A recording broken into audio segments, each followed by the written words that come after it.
Income tax return file करने के बाद जब रिफ़ंड क्लेम करता है पर्सन, तो उसके बाद उसका क्वेश्चन यही होता है कि मेरा रिफ़ंड कब आएगा।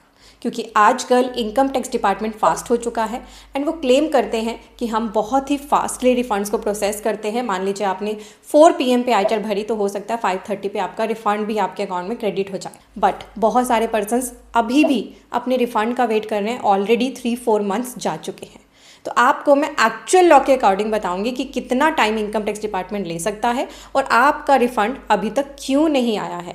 तो आपको इस वीडियो को खुद एंड तक देखना ही है, अपने व्हाट्सएप ग्रुप्स पर फैमिली एंड फ्रेंड्स के साथ शेयर भी कर देना है।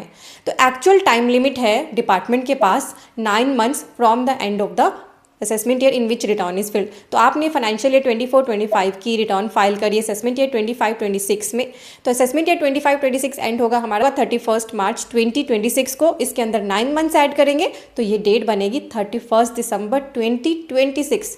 यानी डिपार्टमेंट के पास है इतना लंबा टाइम आपके रिटर्न को प्रोसेस करने का। तो आपको एक्चुअल लॉ की टाइम लिमिट पता चल गई, क्योंकि क्वेश्चन ये आता है कि इतना टाइम क्यों लेता है डिपार्टमेंट। क्या डिपार्टमेंट के पास कोई टाइम लिमिट नहीं है पर काफ़ी लंबी टाइम लिमिट है। देन इतना टाइम क्यों लेता है, ये उनकी इंटरनल वेरिफिकेशन प्रोसेस होती है। अभी लेटेस्ट ही बहुत सारे ऐसे पर्सन्स को नोटिस सेंड किए गए हैं जिनकी फॉरेन ट्रांजैक्शंस निकली और उन्होंने आइटर में दिखाया ही नहीं। तो गवर्नमेंट बहुत सारे सोर्सेज से डाटा को कलेक्ट करके चेक करते हैं कि क्या एक्चुअली आपने अपने आइटर के अंदर उन सोर्सेज को दिखाया ही नहीं। जैसे क्रिप्टो के केस में भी बहुत सारे नोटिस आ रहे हैं।